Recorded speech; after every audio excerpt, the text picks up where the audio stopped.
comme vous le saviez, le Togo a été choisi pour abriter l'année prochaine, donc à pareil moment, la conférence ministérielle de la francophonie.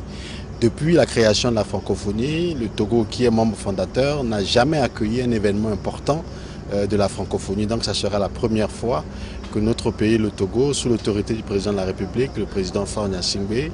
recevra la conférence ministérielle de la francophonie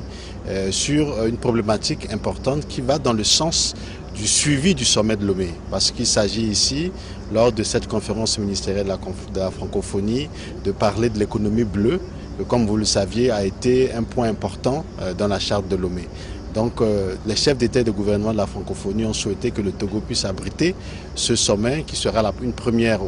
à Lomé pour que le Togo puisse continuer à discuter avec non seulement les pays africains mais élargir à tous les pays membres de la francophonie, plus de 70 pays aujourd'hui, des discussions sur la question de l'économie bleue, de la pollution marine, de l'acidification des mers, etc. Donc, vous pouviez également noter que non seulement le Togo va abriter la prochaine conférence ministérielle de la francophonie, donc dans un an,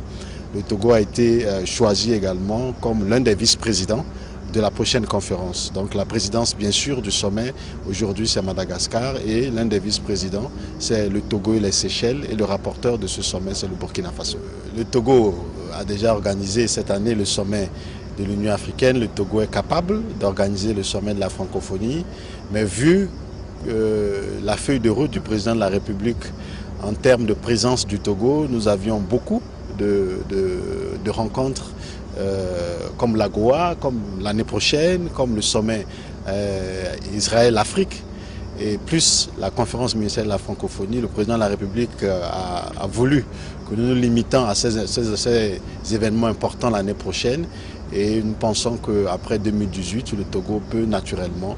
si le président de la République le décide, accueillir le sommet de la francophonie. Je crois que c'est la vision du président de la République, le président Faure Gnassingbé, qui a voulu que le